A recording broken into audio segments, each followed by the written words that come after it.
All right. So we're on to like episode 7, 8, something of the matchup series, which, if you're wondering what it's all about, you can check out the series with exclamation YouTube in chat. Not spelled like that. Exclamation YouTube in chat. You can go check out our YouTube channel where we have this and all the other episodes of our matchup series. But essentially, what we're doing is like taking matchups and breaking them down pretty comprehensively from the Death Shadow perspective. So, talking about like gameplay, play patterns, sideboarding, um, opening hands to look for, everything under the sun.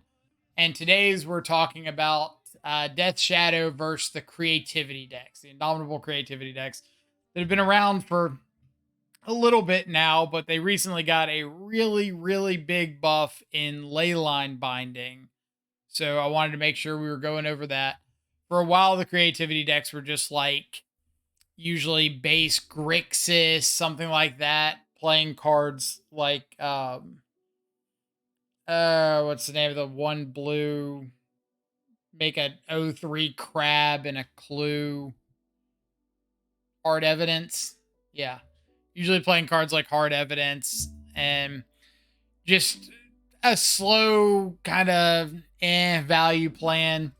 Then they got a little bit of a buff with like Fable of the Mirror Breaker, but Leyline Binding has really been the thing that's taken them from mid tier 2 up to like tier 1 potentially, or the high end of tier 2. So figured we would take a data, or at least 30 minutes, and talk about it. So first off, we always like to talk about like how do you identify that your opponent is on a creativity deck. There's a couple different options. One of the slightly more obscure ones, outside of your opponent not revealing a companion, is fetching up like Zeatora's Proving Ground early. Jund mid-range is another deck that might play Proving Ground. There are some 4-color piles that do, 5-color piles. But it's kind of become like a more favorable turn 1 play out of the Archon decks, because it gives you access to red and green to get like Ren and 6 down aggressively. You can start working on your black sources towards Archon of Cruelty. I'll kind of pull the list up while we talk about it. So things like that. Otherwise, some of the giveaway factors are like your opponent getting a mountain every turn, because one of the key linchpins of the deck is the card Dwarven Mine. Comes into play tapped unless you control 3 or more mountains. When it does come in untapped, you make a 1/1 red dwarf token. So this gives you a land that you can fetch up because it is a mountain, to be able to enable Indomitable Creativity, Transmogrify, stuff like that, as well as just getting like chump blockers. So if your opponent starts off like Zeatora's Proving Ground into Steam Vents, into Stomping Ground, something like that, that can be a pretty big giveaway that you're against a creativity deck. Proving Ground plus another mountain source into like Ren and 6. Could be Jund if it's Stomping Ground still, but Jund slightly less popular than creativity at the moment. So I would usually lean towards it's probably creativity path instead of it's probably a straight up Jund mid-range path. All right, so you've identified that your opponent's on creativity. What's the plan now?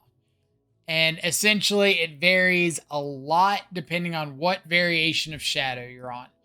For example, if you're on like one of these stock kind of Grixis builds, then your game plan kind of becomes like, okay, I need to be the beatdown deck, but I need to be able to interact with creativity. So if my only interaction is like Drown in the Lock, that might not be able to interact with a creativity on 4 or 5. So I need to start looking for like Hand Disruption. Croaks is not the most exciting thing, but it does get a card into the graveyard, which is important. Finding things like Ledger Shredder to help build to Spell Pierces, anything like that to try to get the counter spell side of my deck in hand. Because essentially, if your opponent does resolve a creativity, you can kill an Archon with like a Delirium Unholy Heat, or if you're running Terminate, something like that. But once the card hits the battlefield, like the value that it accumulates, getting rid of a dude, getting a card out of hand, getting them a card, getting a really big body on board that might be too tough to deal with is a lot to overcome. So I would really lean more heavily on like not letting them resolve a creativity. The other option there is if you don't have like an active Drown and Locker Spell Pierce, trying to set up a point where you can interact with a token with the creativity on the stack. Like if they make a treasure or something off of a Prismari command, you're going to have a much rougher time interacting with that. But you do have a decent amount of instant speed removal spells with 4 heat, 2 push, 4 drown in the lock, or whatever your removal package is to interact with like a dwarf token or goblin token, whatever Dwarven Mind makes, dwarf token, or interact with the 2/2 that Fable of the Mirror Breaker makes, something like that. Cards like Wrenn and 6 really allow this deck to go into the mid to late game by being able to repeatedly get fetch lands into Dwarven Mind. So it makes like almost that first 3 removal spells kind of useless if you can't get the game over with. So finding like a big shadow, big Croxa or escape Croxa, something like that pretty aggressively is fairly important. If you're not running Grixis, we'll just kind of go top, bottom. It's like any of the Jund lists, you don't have access to counter spells. What you do have access to most of the time is like big threats that they can't get off the board very effectively outside of Leyline Binding itself, plus cards like Battle Rage that really let you get a big clock on your opponent. So just trying to be as proactively aggressive as possible. Ragavan and DRC, stuff like that, can be a little awkward into Wrenn and 6, but sometimes it's necessary. Like maybe if I can bait my opponent into pinging a Darcy on turn 2, then maybe I can like Unrevolted or Undelirium Unholy Heat the Ragavan plus a threat on 3, something like that.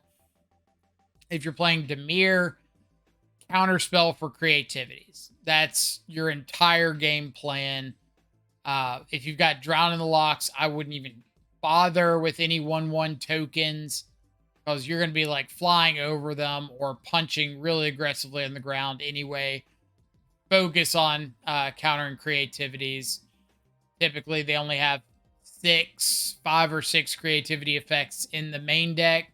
No way to rebuy them, so you should have more than enough counter spells to fight over those and potentially fight over like spell pierces or something they find. Hand Disruption to take out like an actual creativity, a spell pierce, anything with Leyline Binding, anything like that helps out a ton. Some of the other variants like Mardu, it's kind of the same as Jund. Just like try to get your opponent dead. A lot of these builds can't stop your opponent from getting an Archon. You can kill an Archon after it resolves. So if you're able to set up a board where you have like a threat that you're willing to sacrifice off to leave your primary threat around, like if I could get out a Ragavan and like an Undelirium Channeler with the Shadow, and I'm able to like sacrifice off the Channeler or something, then that could help buy me a turn. Rakdos, just like Jund, game plan is big beater, battle rage. A lot of times if your opponent goes for like a turn 4 creativity, you can interact with the token fairly consistently to be able to stop that play for a turn. So don't be afraid to do that. I would try, if you can, though, to wait until they put creativity on the stack. It's very mana inefficient and will oftentimes be like a time walk effect. So let's say I'm passing to my opponent's turn 4. The end of my turn, they fetch and make a token. I would still let them just go to their main phase and see if they tap out for creativity before spending a removal spell. So just keep that in mind. Post board. from the creativity side, typically board in, board outs are going to look something like, especially if you're on a blue variation of Shadow, Fluster Storms coming in, Veil of Summers coming in, Teferi Time Raveler. Any of those can be pretty simple inclusions.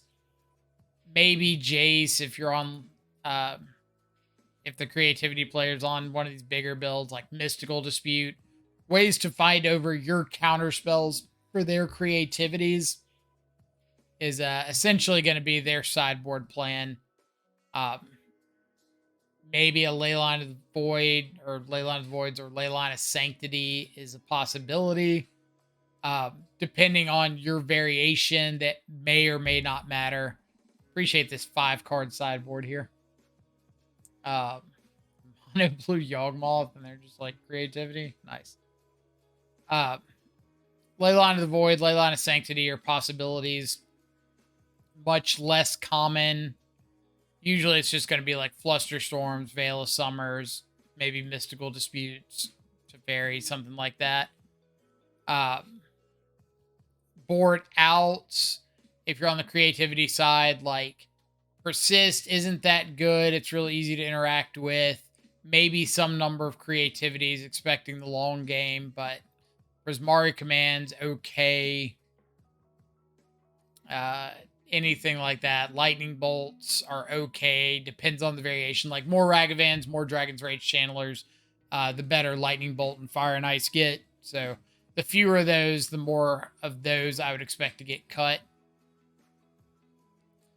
Any other interesting sideboard cards over here? Like, I really think most of them are kind of stock sideboard options at this point. So pretty much all the same. Like, you don't have to worry about Blossoming Calm. We don't really care about Beseiju. Let's talk about boarding on the Shadow side. I guess this time we'll go bottom up. Why not?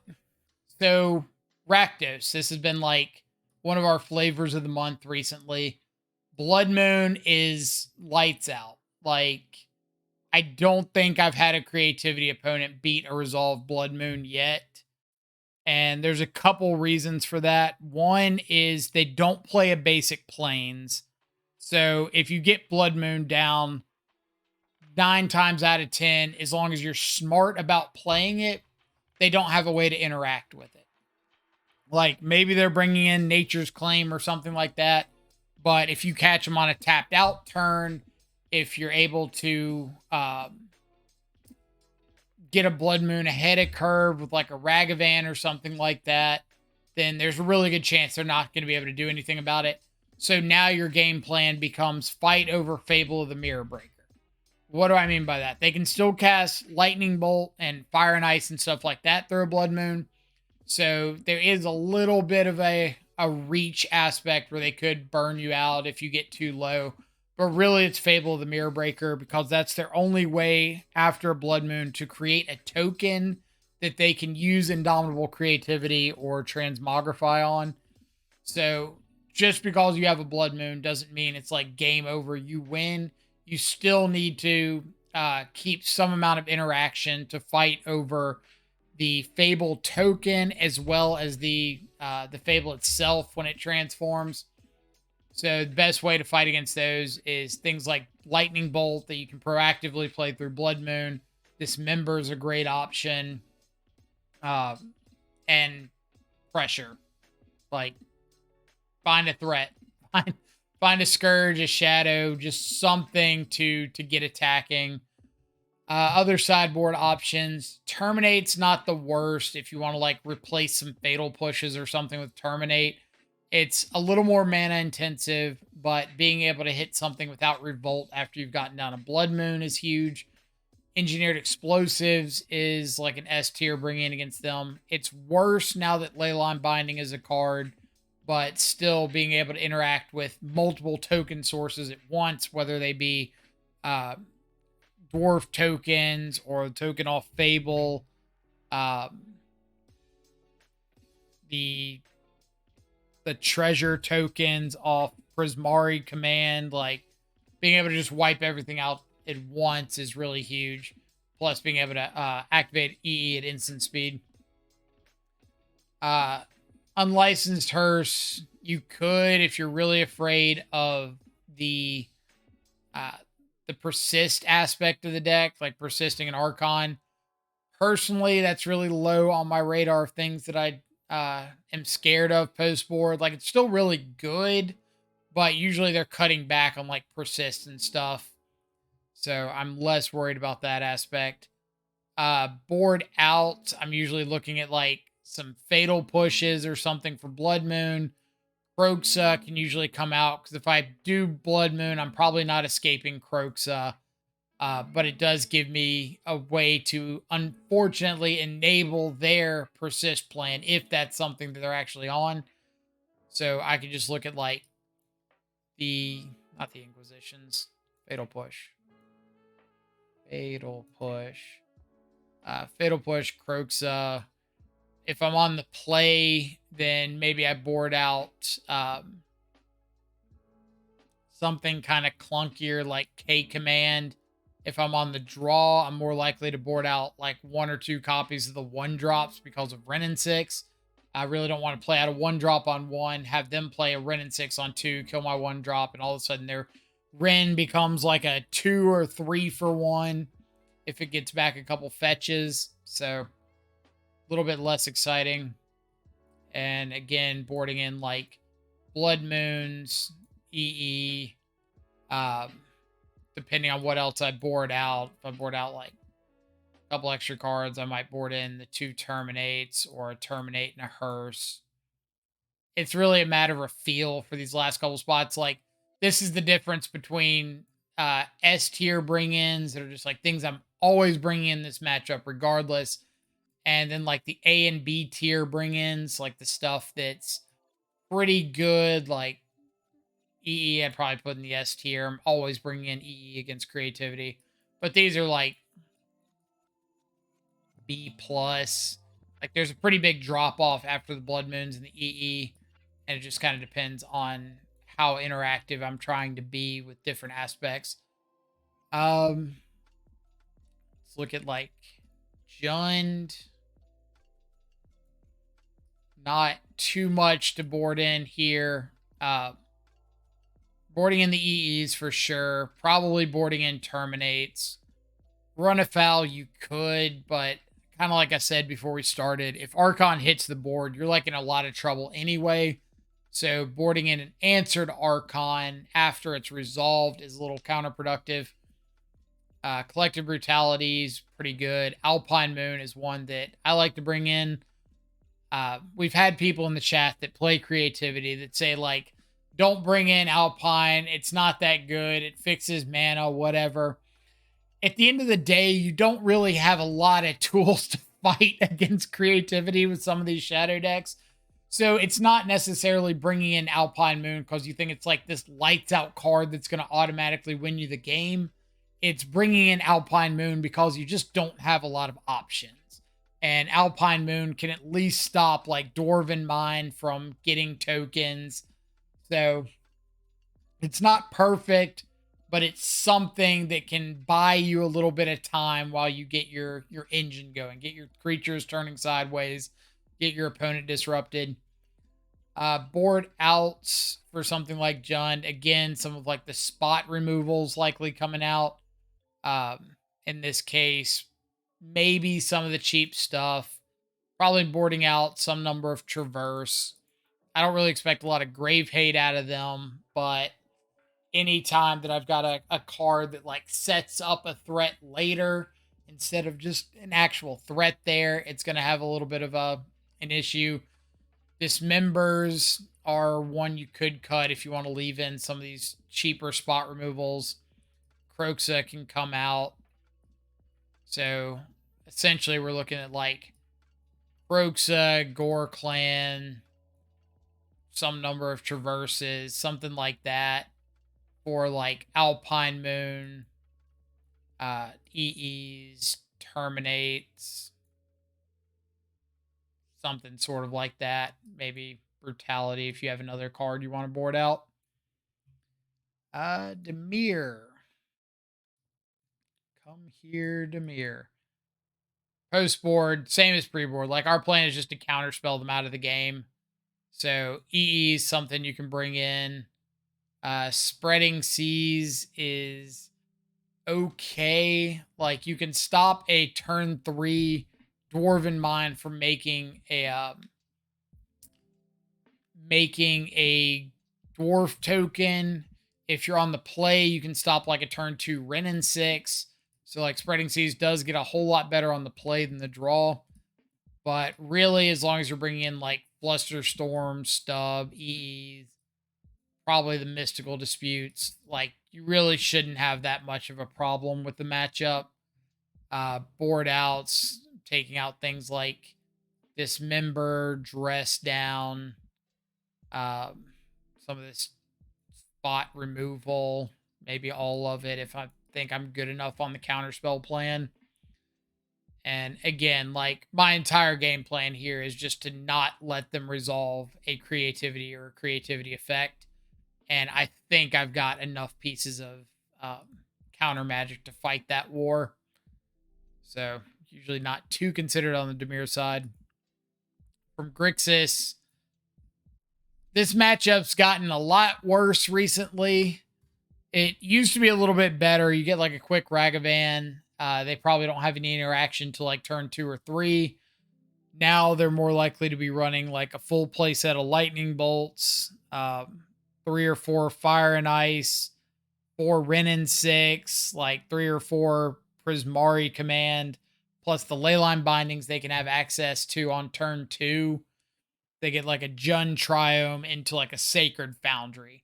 Then they've got 4 different basic land types, and they can leyline binding on 2. So the deck that was a lot worse at interacting with you has gotten significantly better. But your game plan is really that of like Legacy Delver, like a tempo style. Get down an early threat, Ragavan, Dragon's Rage Channeler, Ledger Shredder on the play, something like that. And just try to like accumulate a little bit of value with whatever your threat is, whether it be Surveil triggers, a little extra mana, the filtering with Ledger Shredder, and get to counter spells. Like, you're not going to win if they're resolving Archons or Creativities. One of the big issues with Grixis in the matchup, and this is like one of the reasons that I've been so heavy on Jund and Rakdos and stuff like that, is your clock with Grixis is really, really bad. So a lot of times through normal interaction from your opponent, you can't actually close the game out before they just get to hard cast Archon mana. So keep that in mind. That like might be one of the matchups that you need to keep in Kroxa. It might be one of the matchups that you need to like aggressively try to get Gigantha, or you want Turok as an extra threat, Unlicensed Hearse just to like exile 5-6 cards and start attacking. But ultimately, like, it comes down to where you're putting your priorities in the first couple turns. If you think the Archon plan, the Persist plan, is really relevant, then I might consider swapping the Kroxa for the Hearses. If you think that your opponent's going to be interacting a ton and they're going to be able to get to Archon mana, then I might want to lean more on like Kroxa, Ledger Shredders, and add Gigantha from the board aggressively. Something like that.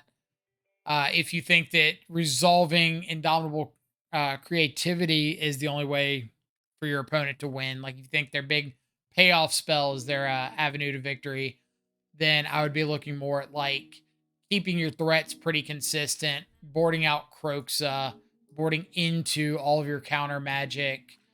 You can board out Fatal Pushes just like the other builds. Unholy Heat's not great. Something like that. And other than that, just some general rule of thumb, play patterns. Turn 2 Wrenn and 6 is probably the toughest thing for most Shadow iterations to deal with. So there's going to be a lot of times where like you're on the draw, you've got a Ragavan or a Dragon's Rage Channeler and a Spell Pierce. Maybe you want to hold up the Spell Pierce instead of playing out your threat there and just having them down tick with a Wrenn and 6. Obviously, if you don't have the Spell Pierce, that changes up a lot, but maybe that Spell Pierce is a hand disruption spell instead, and you want to lead on that instead of your Channeler. And like you miss a Surveil trigger, but hopefully you can stop the turn 2 Wrenn and 6. As far as pressure goes, anything above 2 toughness is going to be a whole lot better, because like all your 1 toughness guys die to Wrenn and 6, Fire and Ice, Prismari Command, and Lightning Bolt, and they can get chumped by dwarf tokens really well. Anything 3 toughness or bigger, so like a Shadow when you're below 10 life, Ledger Shredder, Kroxa, dodges the Prismari Command, Wrenn Ping, Jump Block or Trade, dodges Fire and Ice, and so all you got to worry about is like Lightning Bolt. So I wouldn't play out a Shadow until it's at least 3 toughness, preferably 4, just to try to dodge some of the common interaction out of their side. So hands that like aggressively fetch Shock Thoughtseize into fetch Shock something into fetch Shock Shadow can give you a lot of the pressure that you need to kind of get across the finish line. I'm also a lot more likely to like let Ice resolve as a tap effect as opposed to trying to fight over that. Like maybe you get in 3 or 4 damage there, but it's often not worth just like giving up a counter spell for a creativity or transmogrify. A lot of people are running like Unmoored Ego, Surgical Extraction, what's the other one? Necromentia right now. So if you're on some of those effects, there's a lot of debate as to what you should be naming. Personally, I'm of the opinion to name Archon of Cruelty. And there's a reason here for this. So if we're going through a lot of these Indomitable creativity lists, you'll notice, and we can just start from like the top bottom or top down. 4 creativity, 2 transmogrify, 4 Archon, and Emrakul in the board. 4 Archon, 4 creativity, 1 transmogrify, and Ashen Rider in the board. We've got 4 Archon, 4 creativity, no transmogrify. Interesting. And Emrakul on the board. 4 Archon, 4 creativity, 2 transmogrify, Iona in the board. And I'm making a point with this, so don't worry. 4 Archon, 1 transmogrify, no secondary creature in the board. No secondary creature, 4 creativity, 1 transmogrify. So outside of like that one list in there, every list that you go to has got both creativity. Of course, I picked the one other one that doesn't. I guess it's like this Ashen Rider list is. No, that one's got transmogrify. Killing my own point here. The vast majority of lists, as we come across more that don't, have got both creativity and transmogrify in them. So if you do name creativity, there's a decent chance they can get a backup with transmogrify. It's not like perfect, but a lot more lists just like don't have a sideboard juke. So if you take out the Archons, then a lot of times they can't creativity or transmogrify into anything. So for something like this, naming Archon means 4 creativity and a transmogrify are all dead unless they target your stuff. They've got no sideboard juke. So you took out 9 cards with that one naming Archon or whatever. The lists that are juking into a sideboard option like Emrakul or Iona or whatever might not bring it in. So there's a chance that those cards are still dead. They could bring it in, but I think the chance of naming creativity and still losing to transmogrify or just hard cast Archon is higher than the chances of not being able to deal with like some sideboard juke. Because there's a reasonable chance that, like, they're not even playing a sideboard option. And if they're not playing a sideboard option, then naming their payoff just, like, shuts 9-10 cards out of the deck. So it's kind of a gamble, but just my light 2 cents on the matter. But yeah, that's about all for that matchup. Hope some of these tips kind of help out a little bit next time you're finding yourself against a creativity list. Otherwise, as always, if there's a matchup you're particularly interested in hearing about, feel free to drop a comment down below. Next video will probably be sometime in the next few days, and we'll discuss some matchups. So, hope it helps. Adios for now.